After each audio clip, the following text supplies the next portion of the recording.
গত পরশুদিন ভারত একটা মসজিদের উপর আক্রমণ করেছে, একটা ঘরের উপর। ওই মুসল্লিরা জানতো না ওটাই যে তাদের শেষ রাত। এটা আমাদের জীবনে হতে পারে।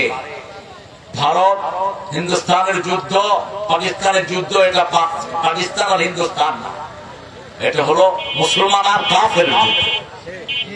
আমাদের মুসলমানদেরকে কিভাবে মারছে আপনারা দেখেছেন, কিভাবে আমাদের মসজিদ গুলো ভেঙে দিয়েছে দেখেছেন, ঠিক না? ঠিক। যে সাহস পায়নি বিগত সময়গুলোতে, বিগত 17 বছরে এটা লাইসেন্স করা নিয়েছে। এখন তো আমরা এমনি ছেড়ে দেব না, আমরা আমাদের প্রতিটি মুসলমানের জবাব চাইবো তাদের কাছে, ঠিক না? ঠিক। আমরা আল্লাহর ইবাদতের পরেই পিতামাতার খেদমত করবো। তাহলে এখানে ভেবে দেওয়ার কোনো দরকার নাই, সব কাজগুলো করবা, সবখানে যাইবা। নাউজুবিল্লাহ বলে। এইভাবে প্রত্যেকটা জিনিস কোরআনের বিরুদ্ধে তার অবস্থান নিয়েছে। কত ঘাপটি মারা আছে তার হিসাব নাই।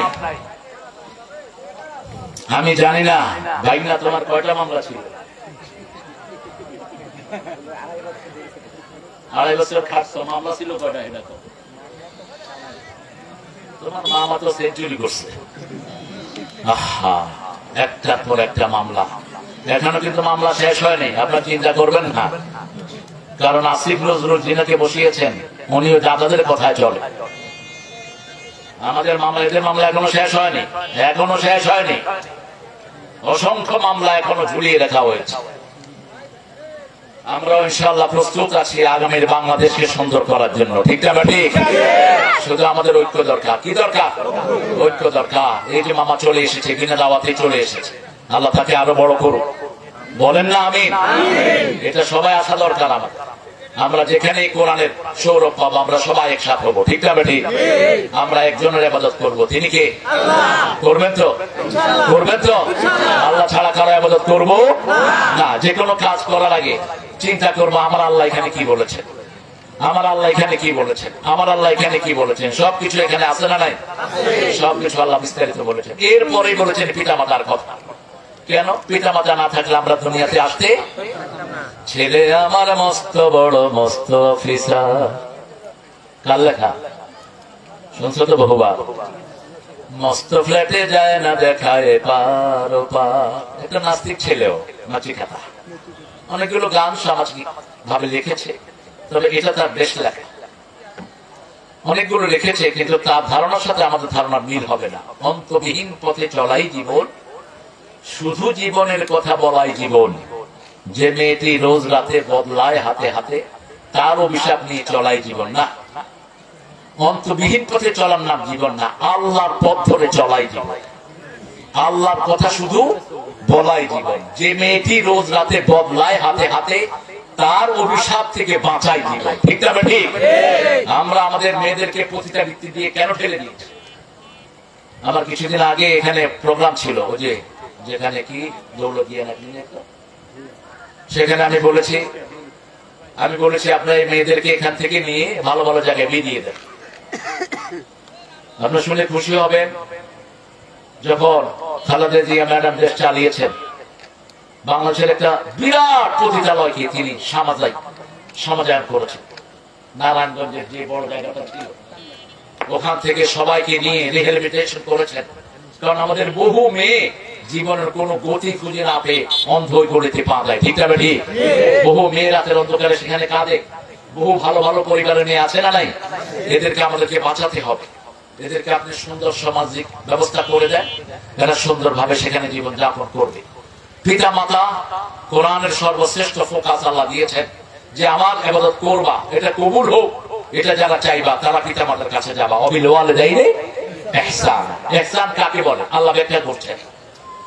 পিতা অথবা মাতা অথবা দুইজনের একজন, ইম্মা ইয়াবলুগান্না আহাদাহুমাল কিবার আও কিলাহুমা ফালা তাকুল লাহুমা উফফিন ওয়ালা তানহারহুমা ওয়াকুল লাহুমা কাওলান কারীমা ওয়াখফিদ লাহুমা জানাহায যুল্লি মিনার রাহমাহ ওয়াকুর রাব্বিরহামহুমা কামা রাব্বায়ানি সগীরা। ফেসবুক তো একটা বাজে জায়গা, আড্ডার জায়গা, সময় নষ্টের জায়গা। কত সময় যে আপনার ফেসবুকে নষ্ট করেন কল্পনাও করতে পারবেন না। আমি যদি এখন ডাটা নিই, আজকে আপনার কয় পারা কোরআন পড়েছেন? হাফেজরা ফেল করবে আগে। রাসূল সাল্লাল্লাহু আলাইহি ওয়াসাল্লাম প্রতিদিন 5 পারা কোরআন পড়তেন। কয় পারা পড়েন আপনি? আমলের নাম জীবন, এলেমের নাম জীবন না। শয়তানের মতো জ্ঞান কারো ছিল না, কিন্তু আমল না থাকার কারণে শয়তান হয়েছে। আমাদের কত সময় চলে যায়।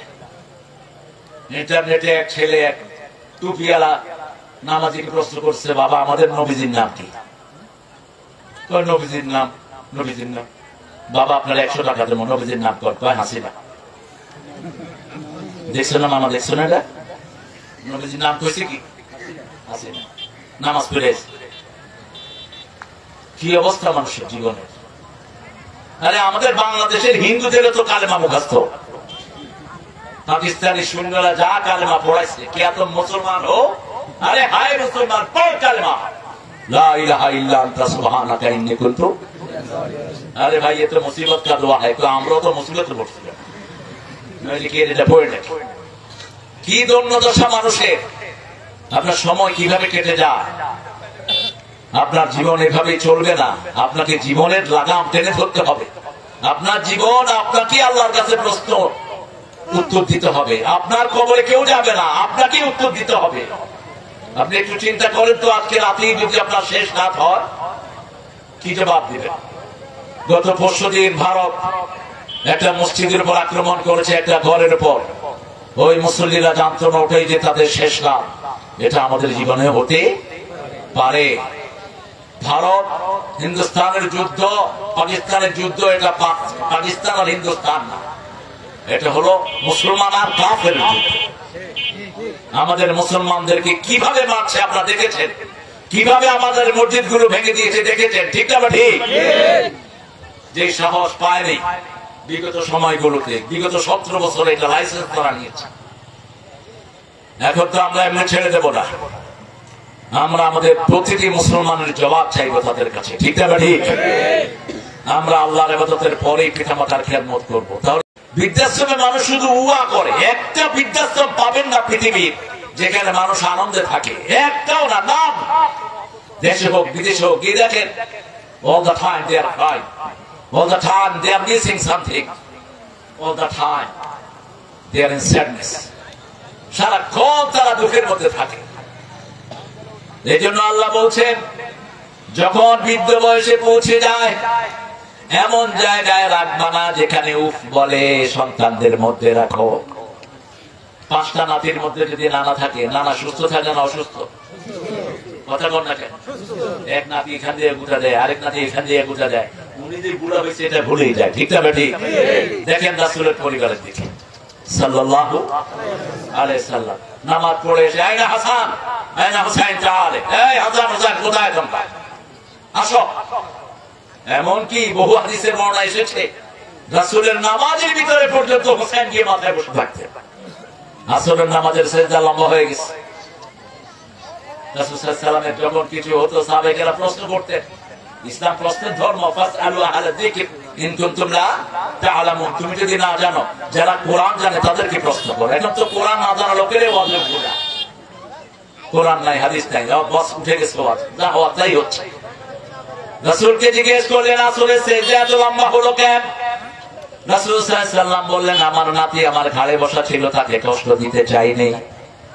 আর আল্লাহ সূরা হাক্কার ভিতরে বলেন, ওয়া মা ইয়ানতিকু আনিল হাওয়া ইন হুয়া ইল্লা ওয়াহয়ুন ইউহা। মন থেকে কোনো কথা বলেন না, ওহী করার পরে কথা বলা শুরু করেন রাহমাতাল লিল সারা জীবন। ফাআলাম আন্নাহু লা ইলাহা ইল্লাল্লাহ।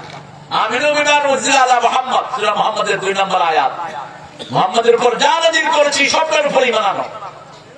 সেই নবী রাহমা বলছেন, আমার ঘাড়ে বসা ছিল আমার নাতি, তাকে কষ্ট দিতে চাইনি, আমি সিজদা লম্বা করে দিয়েছি। একটা শিশুর দাম কত আপনি চিন্তা করে দেখেন। আর আমরা শিশু মসজিদে গেলে কি করি? আপনাদের এখানে করে না অবশ্য, আপনারা ভদ্র মানুষ। পোলাপান দেখলে কিছু মুরব্বী আছে মাথায় রক্ত উঠে যায়। কি সমস্যা আপনার? টার্কির প্রত্যেকটা মসজিদে লেখা উইদাউট চাইল্ড মস্ক ইজ গ্রেভিয়ার্ড। যে মসজিদে শিশুর কলকাকলি শোনা যায় না, ওটা মসজিদ না, ওটা কবরস্থান। আমাদের পরে মসজিদ গুলো আবাদ করবে কারা? শিশুরা। ঘুমিয়ে আছে শিশুর পিতা, সব শিশুরই। আপনি 7 বছর বয়স হলে থেকে মসজিদে নিয়েই যাবেন, নামাজ শিখবে কোথায়?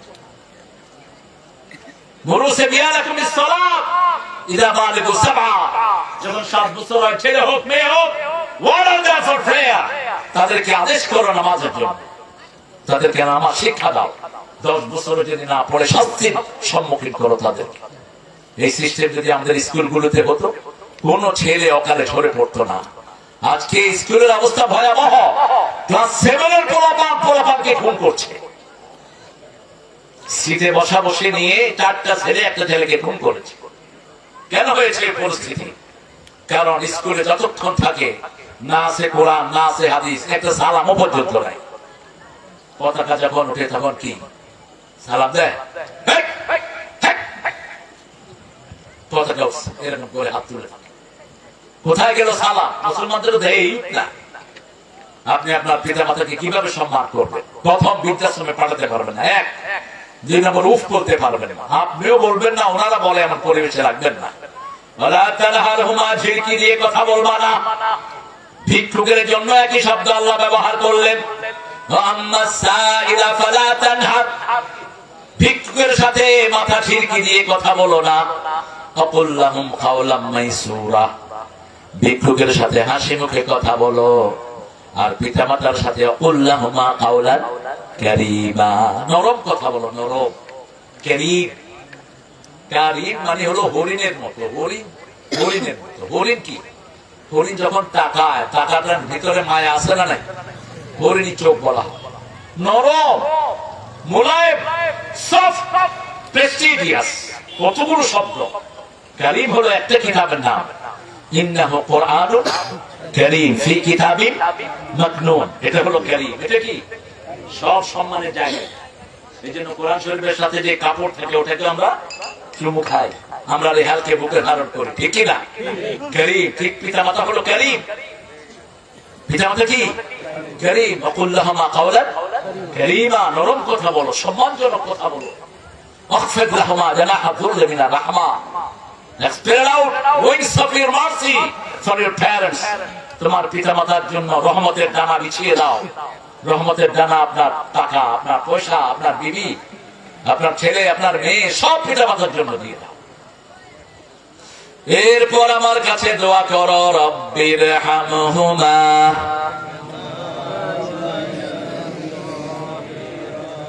কি সুন্দর দোয়া! এরকম দোয়া পাবেন পৃথিবীর কোথাও কারো কাছে?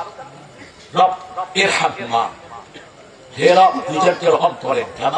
রব্বায়ানি সগীরা, ছোটবেলায় যেভাবে তারা আমাকে রহম করেছে এইভাবে রহম করে। ছোটবেলায় কতবার জিজ্ঞেস করছেন এটা কি পাখি, এটা কি পাখি, এটা কি পাখি? একবারও কি বিরক্ত হয়েছে? কথা বলেন না কেন? যতবার আপনি জিজ্ঞেস করেছেন মুখে আদর দিয়ে বলেছে বাবা এটা পাখি, এটা পাখি। ঠিক এরকম একটা ঘটনা ঘটছে ফ্রান্সে। বাপ লিখে রেখেছে কয়বার ছেলে জিজ্ঞেস করেছে হোয়াট ইজ ইট ম্যাকপাই, এটা দোয়েল, হোয়াট ইজ ইট ম্যাকপাই, এটা দোয়েল। 7 বার সন্তান জিজ্ঞেস করছে, বাপ লিখে রেখেছে। বাপের এখন চোখের আয় শক্তি কমে এসেছে। বাপ বললো বাবা হোয়াট ইজ ইট, এটা কি ম্যাকপাই, এটা দোয়েল।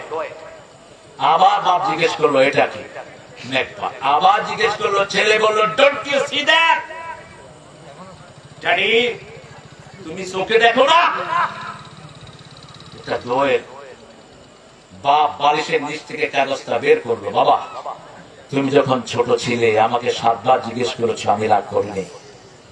এখন আমি 3 বার জিজ্ঞেস না করতে তুমি কি করলা? কি করলা? এটি ভুলিয়ে দিয়েছেন কে? ওয়াকুর রব্বির হামহুমা কামা রাব্বায়ানি সগীরা। শিশুবেলায় যদি গলা টিপে মেরে ফেলতো কিছু করতে পারতেন? আল্লামা সাইদি সুন্দর সুন্দর কথা বলতেন। সাইদির মৃত্যুতে সবচেয়ে বেশি কেঁদেছেন একজন নেত্রী, কি নাম? হ্যাঁ বলো কি নাম? অত্যন্ত ভালোবাসতেন, প্রচন্ড ভালোবাসতেন। মানুষ মানুষকে চিনে।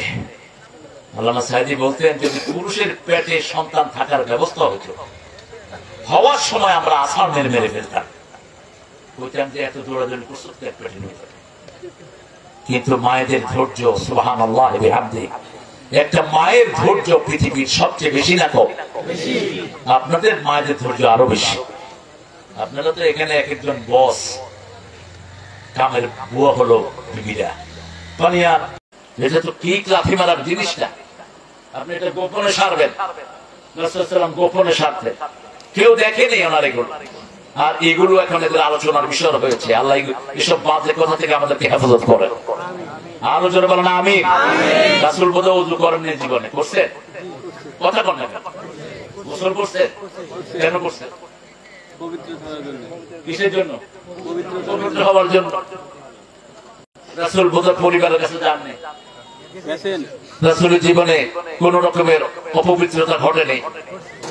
আল্লাহ আমাদেরকে সহি বুঝ নেয়ার তৌফিক দান করে আমরা শিরক মুক্ত জীবন যাপন করব। রাজি আছি তো? প্রথম শিরক আমাদের দেশে যেটা হয় তাবিজ, যেটাকে মানুষ কোন হুজুররা, এক গ্রুপ হুজুর এটা সওয়াবের নিয়তে বেচে, এবং তারা বিভিন্ন দলিল খাড়া করা যে কোরআন থেকে এটা করলে কোনো সমস্যা নাই। না, আপনি সৌদি আরবে জানতো তাবিজ গলায় দিয়ে, মিডল ইস্টে যে কোনো জায়গায় যায়, এরকম করে পুলিশে ছিঁড়ে নিয়ে আপনার মুখের উপর মারবে। আমাদের এই মূর্খগুলো সামান্য জ্ঞানও নাই। আল্লাহ ছাড়া কারো নামে শপথ করা যাবে না। তিনটা কাজ যারা করবে বিনা হিসেবে জান্নাতি হয়ে যাবে। কয়টা কাজ? তিনটা, মনে রাখবেন তো? আবু বকর থেকে বর্ণিত, রাসূল বললেন, আবু বকর ৭০,০০০ আমার উম্মত বিনা হিসেবে জান্নাতি হয়ে যাবে। রাসূল সাল্লাল্লাহু আলাইহি ওয়াসাল্লামকে জিজ্ঞেস করলেন, ইয়া রাসূলুল্লাহ, আমাদের কেউ কি তার মধ্যে আছে? রাসূল মুস্কি হেসে দিয়ে বললেন, আমার মনে হয় আবু বকর তুমি তাদের একজন হয়ে যাবে। সুবহানাল্লাহ বলতে ইচ্ছা করে না। এরপরে রাসূল বললেন, শুনো, তিনটা কাজ যে উম্মতের আমলনামায় থাকবে বিনা হিসাবে আল্লাহ তাকে জান্নাত দান করে দিবেন। লা ইয়ারকুনা ইল্লাল্লাহ, ঝাড় ফুঁক যা দিবেন কার নামে? কার নামে? ঝাড় ফুঁকে থাকতে হবে কোরআন। কি থাকতে হবে? কোরআন। গোপনে পড়ে ফু দিয়ে হবে না, আওয়াজ করে পড়বেন। সাহাবে কেরাম সূরা ফাতিহা পড়তেন, আয়াতুল কুরসি পড়তেন, কোরআন শরীফের অনেকগুলো অংশ থেকে পড়তেন। আমরা সেটা পড়বো। লা ইয়ারকুনা ইল্লাল্লাহ প্রথম। ২ নম্বর, ওয়ালা ইয়াতাতায়্যারুন, কোন কুলক্ষণ সুলক্ষণে বিশ্বাস করা যাবে না। ডান হাত চুলকাচ্ছে, টাকা আসতেছে, বাম হাত চুলকাচ্ছে, টাকা চলে যাচ্ছে, নাকি? এরকম ধারণা আছে না নাই? দোকানে যদি ৬০ না হয় কেমনে দিয়ে ভাইকে? ভাই চাউল কিনবে, ঘরে মেহমান এসেছে, ছোট ভাই চাউলের দোকানদার, ভাই ঘরে মেহমান এসেছে ১০ কেজি চাউল দাও। ভাই আমি ৬০ করি নাই, তোমার যদি চাউল দিয়ে আমার সারাদিন খারাপ যাবে। এরকম কথা নাই আমাদের সমাজে। কথা বল না কেন? ঘর থেকে বের হলেন, কাপড়ের টান লাগছে, দিনটা ভালো যাবে না। এই সব এসেছে হিন্দুদের থেকে, সব এসেছে মুশরিকদের থেকে। ওয়ালা ইয়াতাতায়্যারুন, কোন কুলক্ষণ সুলক্ষণে বিশ্বাস করা যাবে না। কাউয়া কাঁদে, কয় বিপদ আসছে। কুত্তা কাঁদে, ভাত খাওয়া যায় কুত্তারে। কুত্তা তো কাঁদবে, কুত্তার কাঁদা কুত্তা কাঁদে। যে কোনো মুসিবত যখন আমরা দেখবো কাকে লাগবো?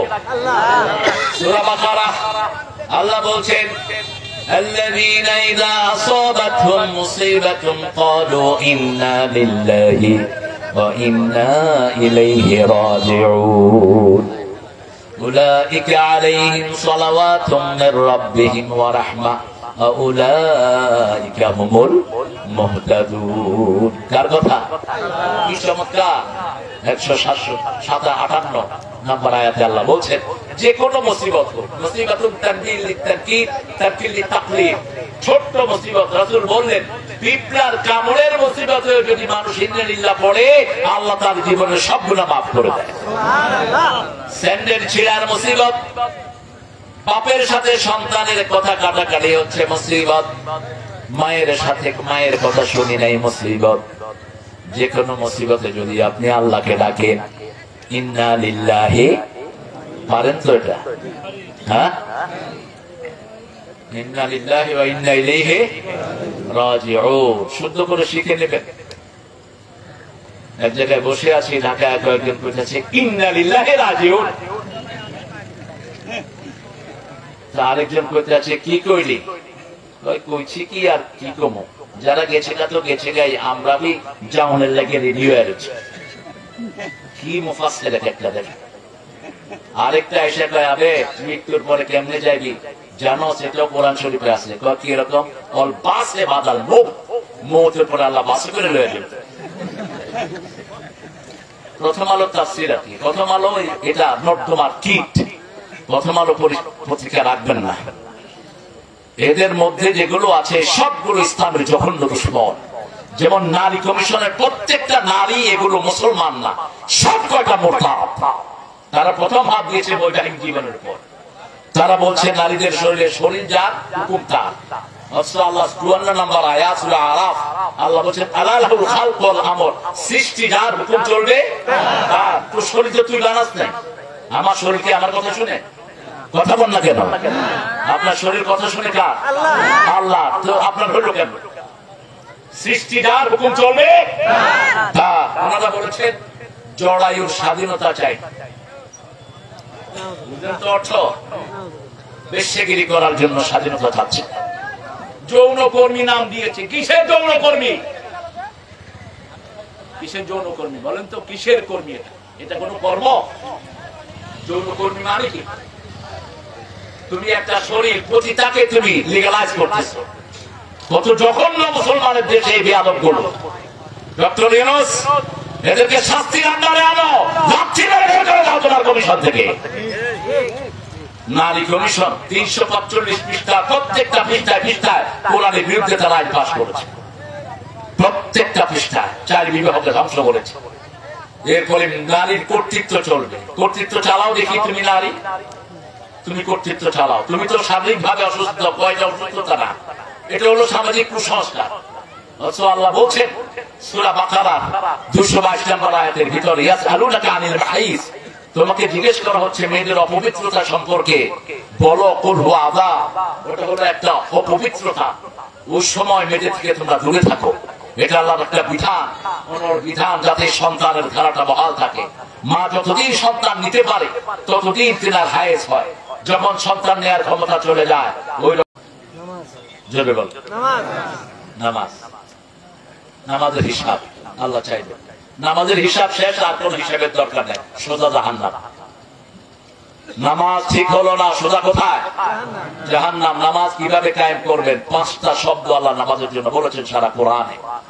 প্রথম পৃষ্ঠা যান, আল্লাযীনা ইয়াকিমুনাস সালাতা ওয়া মিম্মা রাযাকনাহুম ইউনফিকুন। নামাজ কায়েম করবে, রিজিক যা দিয়েছে সেটাতে খরচ করবে। একটু পরেই 50 নম্বর আয়াতে গিয়ে বলছেন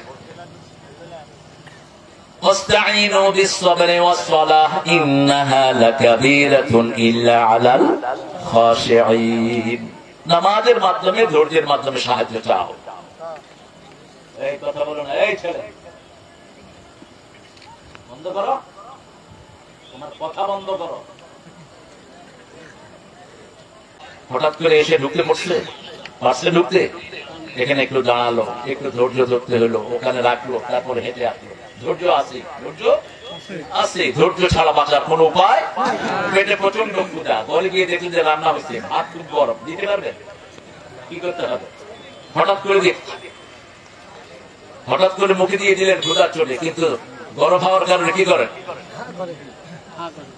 ধৈর্য ধরতেই হয়, যেন ধৈর্যটা আগে, এরপরে সাথে সালাত। বাংলাদেশের কোন প্রেসিডেন্ট সবচেয়ে বেশি নামাজে ছিল বলেন তো? আরে কথা বল না কেন, আপনারা বলেন। একজন যখন তিনাকে মারা হয়, তার একটা ব্রিফ কেসে কি পাওয়া গেছে? একটা জায়নামাজ, একটা লুঙ্গি, একটা কোরআন। আর ব্রিফ কেসটা খুব ভালো ছিল, ভিতরে টাকা ছিল। কি ছিল? ভাঙা ব্রিফ কেস। ওইটা কেউ নেয়ও নেই। ওই যেখানে ওনাকে শহীদ করা হয়েছে ওখানেই পড়েছিল। শেষে এটা প্রিজার্ভেশনের জন্য নিয়ে আসা হয়েছে। সালাত একটা মানুষের আইডেন্টিটি। আদম আলাইহিস সালাম থেকে মুহাম্মদ সাল্লাল্লাহু আলাইহি ওয়াসাল্লাম, একজন নবীর উপরও সালাত মিস ছিল না, সব নবীর উপর সালাত ফরজ ছিল বিভিন্ন ডাইমেনশনে। ঈসা আলাইহিস সালাম যখন মায়ের কোলে তিনার নবুয়তের ঘোষণা দিলেন, ইহুদি খ্রিস্টানরা এখনো মা মরিয়মকে পতিতা হিসেবে চিনে। অত্যন্ত বাজে ভাষায় গালি দেয় শয়তানের বাচ্চারা। অথচ মা মরিয়মের চরিত্রের ঘোষণা কে দিয়েছেন? আল্লাহ দিয়েছেন। আহসানাত ফারজাহা, এর চেয়ে শ্রেষ্ঠ চরিত্রের কোন মহিলা দুনিয়াতে নাই। তিনি বাচ্চা নিয়ে আসলেন কোলে করে। সূরা মরিয়মে আল্লাহ ঘটনা উল্লেখ করলেন, এই তোমরা দুই ছেলে কোথায় যাচ্ছ? হ্যাঁ, কি কাজ তোমাদের? শরীয়তের কোন কাজ ছাড়া যদি যাও বদদোয়া দিয়ে দিলাম, ঘরে সিট হয়ে থাকবে 1 মাস। মামুর বাড়ি পাইছো, আমি কোরআন বলছি আর তুমি হাঁটবা। ঈসা আলাইহিস সালামকে নিয়ে আসলেন 3 দিনের শিশু অথবা 40 দিনের শিশু। লোকেরা বলছে ইয়া উখতা হারুন, হে হারুনের বোন। এটার ব্যাখ্যা অনেক। হারুনের বোন বলতে ওনার এক ভাই ছিল হারুন, অথবা হারুন আলাইহিস সালামের সাথে তার কোন রিলেশন ছিল। মরিয়মের আব্বা এবং হারুনের আব্বা একই নামের, দুইজনের নামই ইমরান ছিল। যে কোনো ভাবে একটা লিঙ্ক তারা করেছে, অথবা চারিত্রিক দিক থেকে তারা বুঝিয়েছে যে তুমি তো হারুন আলাইহিস সালামের বোনের মতো একটা মেয়ে, তোমার বাপও ভালো মাও ভালো, কিন্তু তোমার করে শিশু কেন? তিনি বললেন ইন্নী নাযারতু লির-রাহমানি সাওমা, আমি নিয়ত করেছি 3 দিন আমি কথা বলবো না। কয়দিন? আমি রোজার নিয়ত করছি। লাম উকাল্লিমান নাসা সালাসা লায়ালিন সাবিয়া, আমি 3 দিন কথা বলবো না। সাওম মানে বিরত থাকা, কিছু না বলা। আমি কথা বলবো না। আশারা ইলা সাবিয়ানি, তিনি বাচ্চার দিকে ইশারা করলেন। লোকেরা বলল কাইফা ইউকাল্লিমু মান কানা ফিল মাহদি সাবিয়া, এই শিশু মায়ের কোলে কিভাবে কথা বলবে? যখনই বলছে মায়ের কোলে কিভাবে কথা বলবে, মায়ের দূর থেকে মুখটা ফিরিয়ে নিয়ে তিনি জবাব দিচ্ছেন ইন্নী আব্দুল্লাহ আতানিয়াল কিতাব জাআলানি নাবিয়্যা ওয়া জাআলানি মুবারাকান আইনামা কুন ওয়া আওসানি বিস সালাতি ওয়াজ যাকাতি মা দুমতু হাইয়া। আমি আব্দুল্লাহ, কথাটা মাথায় ঢুকান। আমরা কার গোলাম? কার গোলাম? আমাদের দেশে কিছু মাজার পূজারী আছে, নিজেদেরকে নবীর গোলাম পরিচয় দেয়। এর নাম রেখেছে গোলাম আহমদ, গোলাম মোহাম্মদ, গোলাম রসুল, গোলাম নবী, গোলাম ফারুক, গোলাম হাসান। এই নামগুলো শিরকি নাম। গোলাম একজনের হওয়ার জন্য দুনিয়াতে এসেছে। কে তিনি? আল্লাহ। মুহাম্মদ সাল্লাল্লাহু আলাইহি ওয়াসাল্লাম নিজেও কি ছিলেন?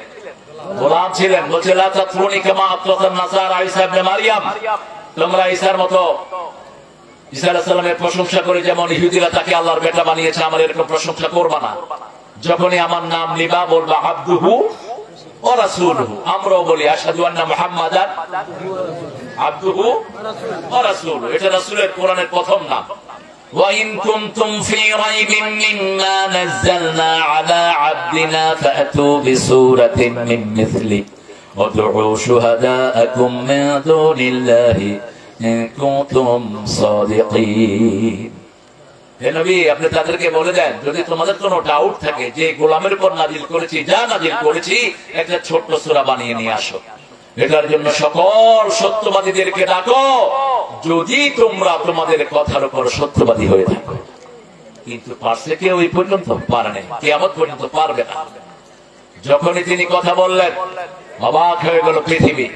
তিনি প্রথম পরিচয় দিয়েছেন ইন্নী আব্দুল্লাহ, আমি কার গোলাম? আল্লাহর গোলাম। এই গোলামের ব্যাপারে যেন কোনো ভাগ না করে। সব নবীরা কার গোলাম? সব নবীরা কিসের তৈরি?